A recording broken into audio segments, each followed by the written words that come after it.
Assalamualaikum warahmatullahi wabarakatuh. Assalatu wassalamu ala asrafil anbiya'i wal mursalin sayyidina wa maulana Muhammadur Rasulillahi ajma'in. Perkenalkan, nama saya Zuryandi, saya dari Prodi Pendidikan Agama Islam, Sekolah Tinggi Agama Islam Negeri Sultan Abdurrahman.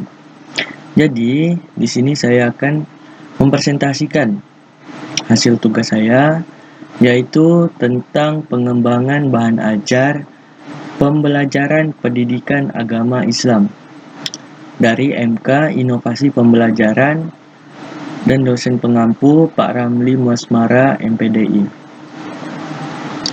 Jadi, pada pengembangan bahan ajar pembelajaran pendidikan agama Islam ada 3 poin penting yang harus kalian ketahui, yaitu apa itu pengertian bahan ajar, 2. Bagaimanakah penentuan cakupan bahan ajar, 3. Bagaimanakah penentuan sumber bahan ajar.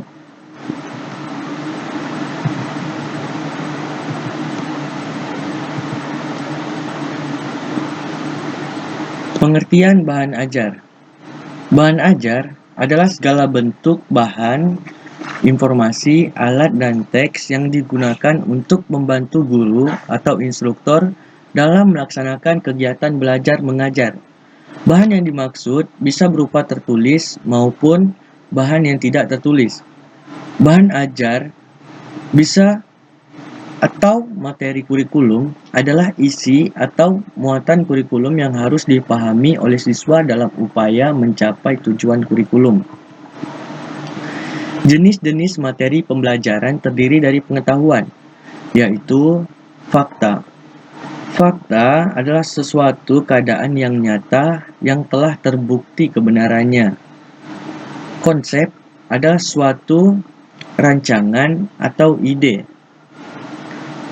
Prinsip adalah suatu pernyataan yang dijadikan seseorang sebagai pedoman untuk berpikir dan bertindak. Setelah itu ada prosedur. Keterampilan.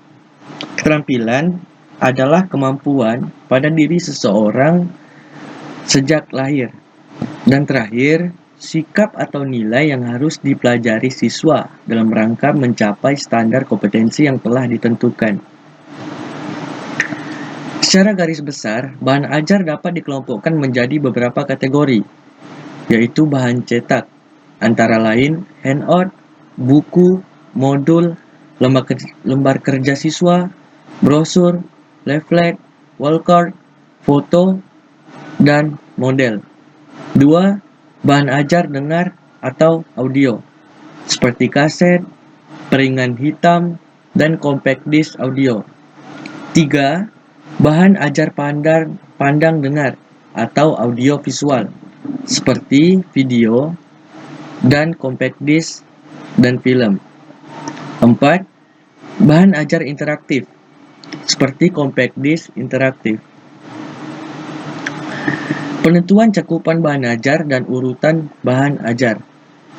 Cakupan bahan ajar dalam menentukan cakupan atau ruang lingkup materi pembelajaran harus diperhatikan apakah materinya berupa aspek kognitif seperti fakta, konsep, prinsip, prosedur, aspek afektif, ataukah aspek psikomotorik. Sebab nantinya jika sudah dibawa ke kelas, maka masing-masing jenis materi tersebut memerlukan strategi dan media pembelajaran yang berbeda-beda. Urutan bahan ajar. Urutan penyajian bahan ajar sangat penting untuk menentukan urutan mempelajari atau mengajarkannya.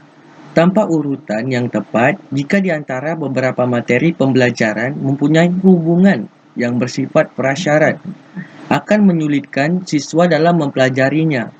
Misalnya, materi operasi, bilangan penjumlahan, pengurangan, perkalian, dan pembagian. Penentuan sumber bahan ajar. Sumber bahan ajar merupakan tempat di mana bahan ajar dapat diperoleh. Dalam mencari sumber bahan ajar, Siswa dapat dilibatkan untuk mencarinya sesuai dengan prinsip pembelajaran siswa aktif CBSA. 1. Tempat atau lingkungan alam sekitar, yaitu di mana saja seseorang dapat melakukan belajar atau proses perubahan tingkah laku. Maka, tempat itu dapat dikategorikan sebagai tempat belajar, yang berarti sumber belajar. Misalnya perpustakaan, pasar, museum, sungai, gunung, tempat pembuangan sampah, kolam ikan, dan sebagainya. Benda, yaitu segala benda yang memungkinkan terjadinya perubahan tingkah laku bagi peserta didik. Maka, benda itu dapat dikategorikan sebagai sumber belajar, misalnya situs, candi, benda peninggalan lainnya. 3. Orang, yaitu siapa saja yang memiliki keahlian tertentu di mana peserta didik dapat belajar sesuatu. Maka yang bersangkutan dapat dikategorikan sebagai sumber belajar. 4. Buku, yaitu segala macam buku yang dapat dibaca secara mandiri oleh peserta didik, dapat dikategorikan sebagai sumber belajar. Misalnya buku pelajaran, buku teks, kamus, ensiklopedia, fiksi, dan sebagainya. 5. Peristiwa dan fakta yang terjadi. Misalnya, peristiwa kerusuhan, peristiwa bencana, dan peristiwa lainnya yang guru dapat menjadikan peristiwa atau fakta sebagai sumber belajar. Jadi, di sini saya ada kesimpulan.